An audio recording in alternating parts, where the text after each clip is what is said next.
नाम है जयंत पाठक। मैं भारतीय वन सेवा इंडियन फॉरेस्ट सर्विस में एक वनकर्मी के रूप में काम करता हूँ। यहाँ काम करते हुए मैंने एक बात सीखी है, जंगल एक बहुत ही खतरनाक जगह है। भालू, तेंदुए और भेड़िए, ये तो सामान्य खतरे हैं जिनके बारे में कोई भी आगंतुक सोचता है, लेकिन इस घने जंगल में कुछ और भी भटकता है, कुछ और भी रहता है। ये वो चीजें हैं जिनके कारण हमारे राष्ट्रीय उद्यानों और जंगलों में कई भयानक और अनसुलझी गुमशुदगियां हुई हैं। हाल ही में मेरा खुद भी ऐसी ही एक चीज से सामना हुआ था, लेकिन मैंने दूसरे वनकर्मियों से भी ऐसी कई भयानक कहानियां सुनी हैं, उन बुरी ताकतों के बारे में जो हमारे राष्ट्रीय उद्यानों में शिकार करती हैं। कृपया, अगर आप कभी जंगल में जाने की सोच रहे हैं, तो आपको ये सुनना बहुत जरूरी है। यह आपकी जान बचा सकता है। हम वनकर्मियों ने कुछ ऐसे कदम पहचाने हैं जिनका पालन करके आप उन सैकड़ों लोगों की तरह नहीं बनेंगे जो हर साल जंगल घूमने आते हैं और इन शैतानी ताकतों का शिकार हो जाते हैं। चलिए बिल्कुल शुरुआत से शुरू करते हैं। मैं हमेशा से मानता आया हूं और मानता रहूंगा कि जंगल एक बहुत ही खूबसूरत जगह है। जैसे ही आप पेड़ों की घनी सीमा पार करते हैं, आप प्रकृति के साथ एकाकार हो जाते हैं। आप सफेद और हरे रंग के सागर में चलते हुए ऊंचे ऊंचे बरगद और साल के पेड़ों की भूल भुलैया से गुजरते हैं।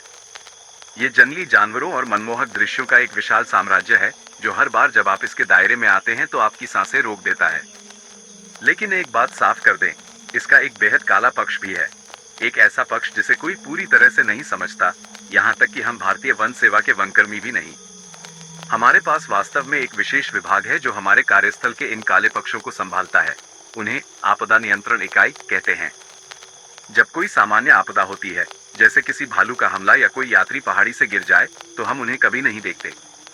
लेकिन यकीन मानिए, जब कोई बच्चा बिना किसी निशान के लापता हो जाता है या कोई पूरा परिवार संदिग्ध परिस्थितियों में मृत पाया जाता है, तो वे निश्चित रूप से पार्क में अपना एक प्रतिनिधि भेजते हैं। मुख्य रूप से वे हमारे और पुलिस के बीच एक मध्यस्थ का काम करते हैं। अक्सर हम सब भेड़िया झील वन चौकी पर यह फुसफुसाते रहते हैं कि मुख्यालय कुछ छिपा रहा है। हमें ठीक नहीं पता कि क्या, लेकिन जो कुछ भी है, वे अपने इस रहस्य की रक्षा करने के लिए दृढ़ हैं, चाहे कुछ भी हो जाए।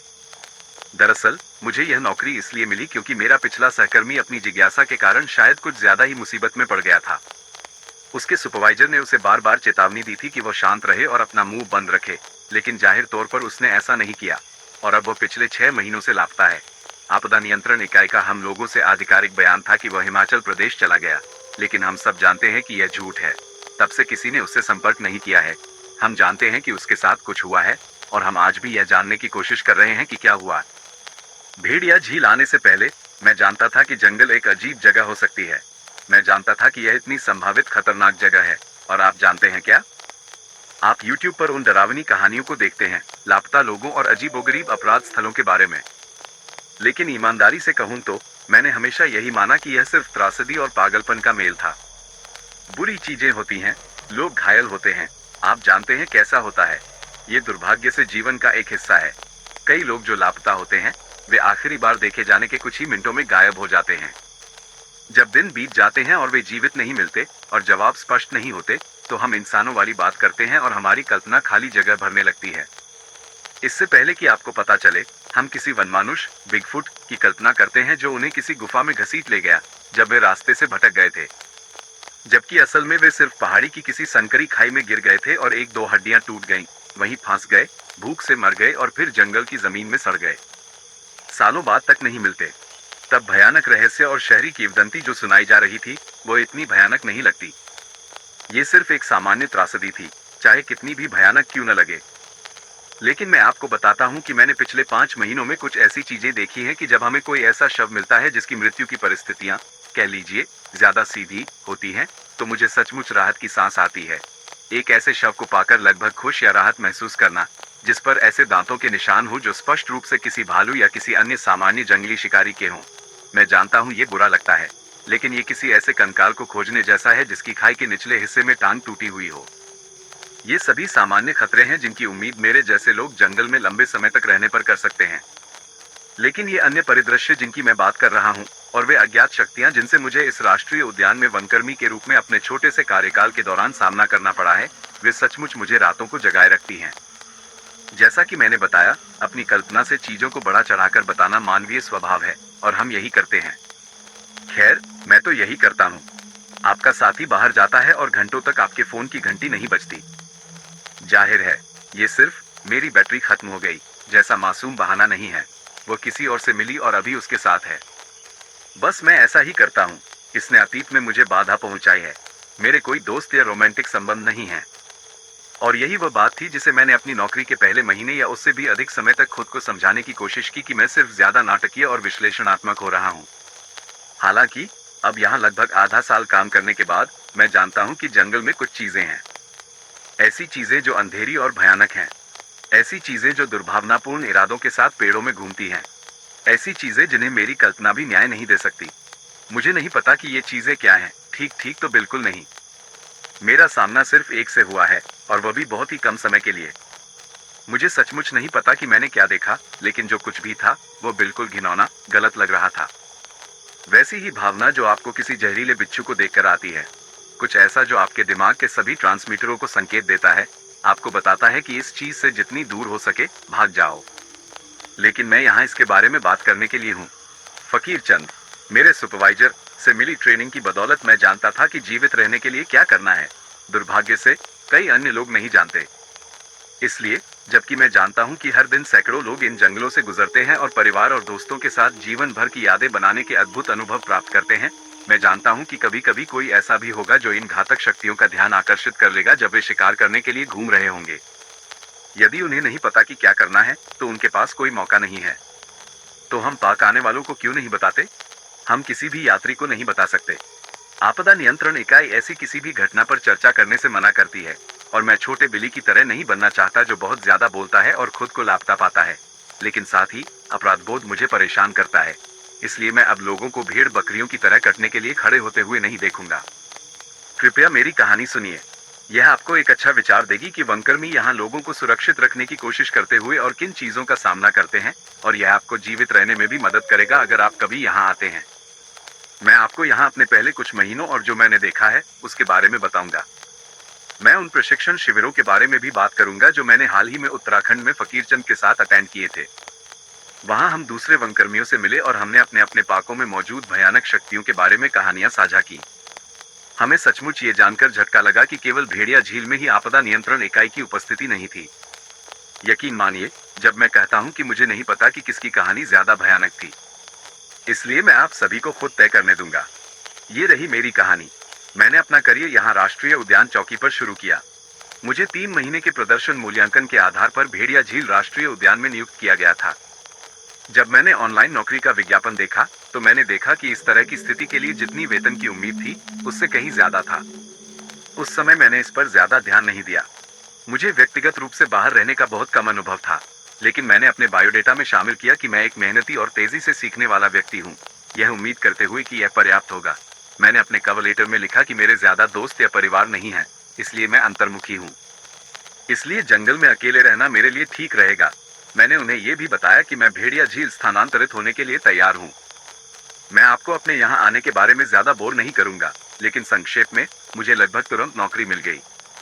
पीछे मुड़कर देखे तो अपनी शुरुआती तारीख से पहले मैंने एचआर की एक महिला के साथ एक आमने सामने का इंटरव्यू दिया था, जो भेड़िया झील से 12 मील दूर स्थित एक कार्यालय में था। उसने कहा कि वे एक प्रतिस्थापन वनकर्मी की तलाश में थे क्योंकि उनके एक अनुभवी कर्मचारी ने बिना कुछ कहे नौकरी छोड़ दी थी।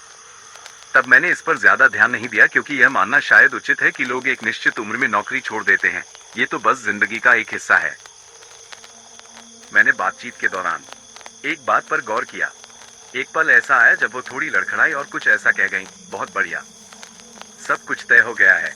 मैं तुरंत राघव को बता दूंगी कि हमने आपको नौकरी पर रख लिया है। वो यहाँ के मुख्य वनकर्मी हैं। आप ये जानकर बहुत खुश होंगे कि हमें आखिरकार उनकी जगह नया वनकर्मी मिल गया है। उनकी? मैंने पूछा। वो मुझे थोड़ी हैरान होकर देखने लगी, बिल्कुल उस बिल्ली की तरह जो रात में चौंक जाती है। माफ करना, उसने किसी तरह कहा। मैं थोड़ा मुस्कुराया और फिर सीधे उससे पूछा, आपने उनकी कहा? उनकी जगह? क्या कोई और भी चला गया है? मैं इस बात को ऐसे ही जाने नहीं दे सकता था। ओह, माफ करना, मुझे लगा मैंने उसकी कहा था। मुझे यकीन है कि मैंने कहा था, है ना? हे भगवान, आज का दिन बहुत लंबा रहा है। आप जानते हैं कैसा होता है। आप साफ देख सकते थे कि वो मन ही मन खुद को कोस रही थी। नहीं, माफ करना, शायद ये सिर्फ मैं ही था। मैंने ही गलत सुना होगा। मैंने झूठ कहा, उसे गर्मजोशी से मुस्कुराते हुए। मैं जानता था कि उसने क्या कहा था। और कौन था जो इन जंगलों में काम करता था और अपनी ड्यूटी छोड़कर चला गया था, और उसने उनका जिक्र क्यों नहीं किया? वो इतनी सहमी हुई क्यों लग रही थी? अब मुझे पता है कि वह इतनी घबराई हुई क्यों थी, लेकिन उस समय मैंने इसे नजरअंदाज कर दिया और सब भूल गया क्योंकि उसने कागजात मेरी तरफ सरका दिए और मुझे वेतन संरचना समझाई। मूल वेतन बिल्कुल वैसा ही था जैसा मैंने सोचा था, एक सामान्य 35,000 रुपए प्रति माह। वार्षिक वेतन इतना ज्यादा इसलिए था क्योंकि इसमें एक अतिरिक्त बोनस था जिसे खतरा भत्ता, हैजर्ड पे के रूप में चिन्हित किया गया था।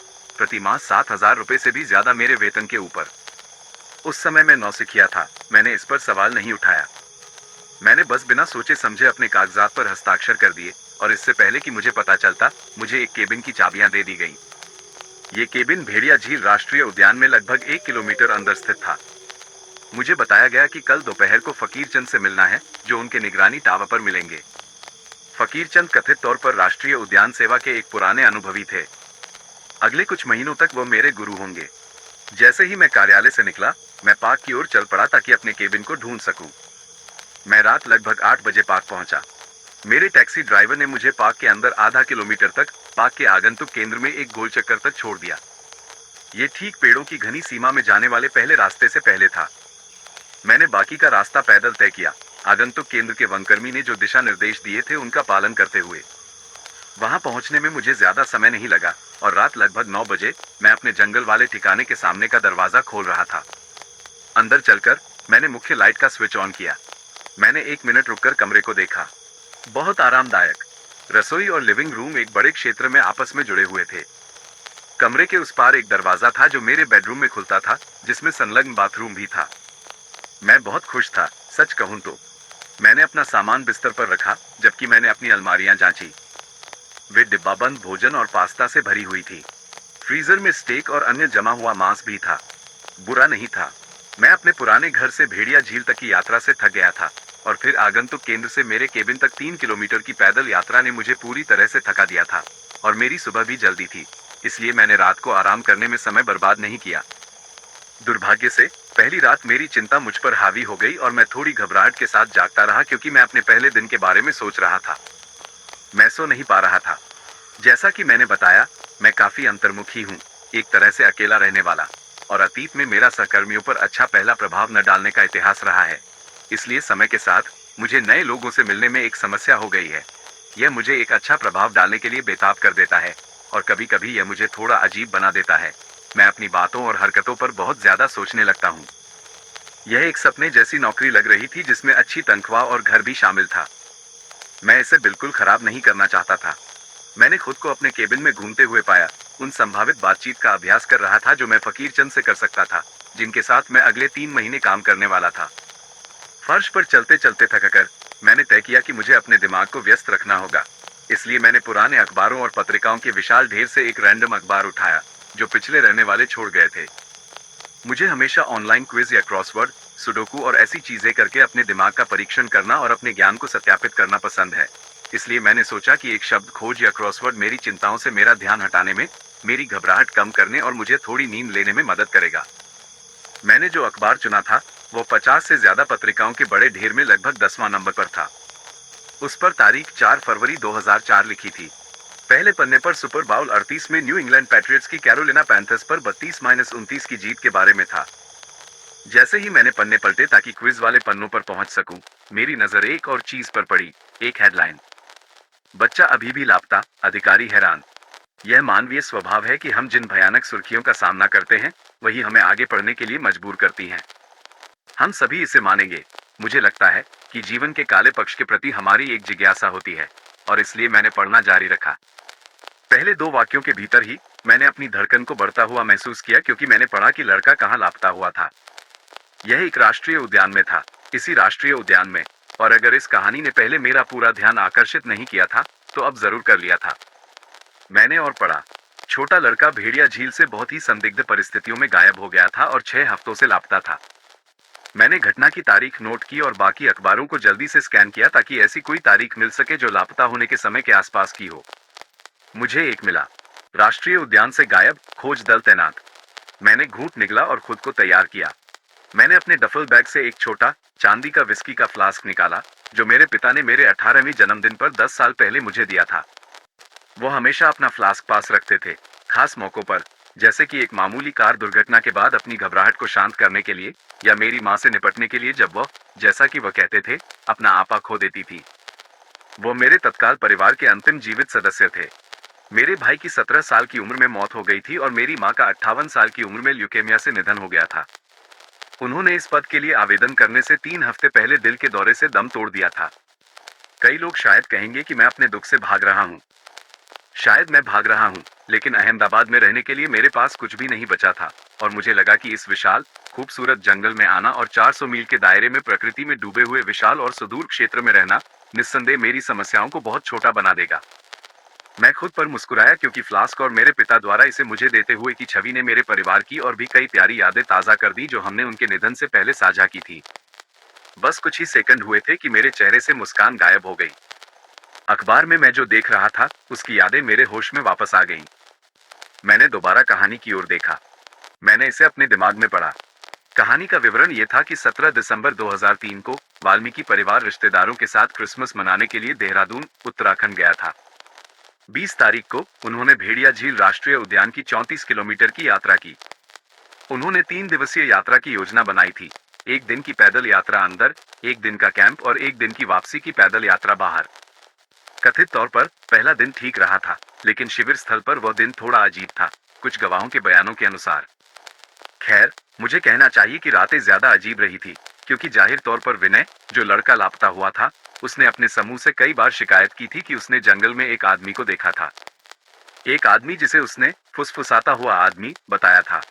माँ, जानकी वाल्मीकि, ने अधिकारियों को बताया था कि उसका बेटा आधी रात को रोते हुए उनके टेंट में आया था। उसने बताया कि एक आदमी पेड़ों की सीमा पर खड़ा था, उसे पेड़ों में आने का इशारा कर रहा था, और जब उसने उसे चिल्लाकर जाने के लिए कहा, तो उस आदमी ने अपनी उंगली अपने होठों पर रखकर उसे चुप रहने का इशारा किया था। विनय ने अपनी माँ से यह भी दावा किया कि वह आदमी फुसफुसा रहा था। उसके पास कैंडी थी, जो विनय को जंगल में फुसलाने की कोशिश कर रहा था। माता पिता को लगा कि उनका बेटा एक बुरा सपना देख रहा था, जो उनके हिसाब से उसे अक्सर आते थे। फिर भी उसके पिता दयाराम और उसके चाचा बालू और सुखिया ने यह सुनिश्चित करने के लिए साइट की परिधि का चक्कर लगाया कि कोई उनके बच्चों का पीछा नहीं कर रहा था, लेकिन मुख्य रूप से यह विनय को शांत करने का एक तरीका था। विनय तब शांत होता दिखा जब क्षेत्र की तलाशी में किसी के होने का कोई संकेत या सबूत नहीं मिला। हालांकि तीसरे दिन समूह ने कारों की जगह पर वापस जाना शुरू किया। दोपहर लगभग 3 बजे वे एक नदी के किनारे से एक ज्यादा सुंदर लेकिन कम इस्तेमाल किए गए रास्ते पर चल रहे थे।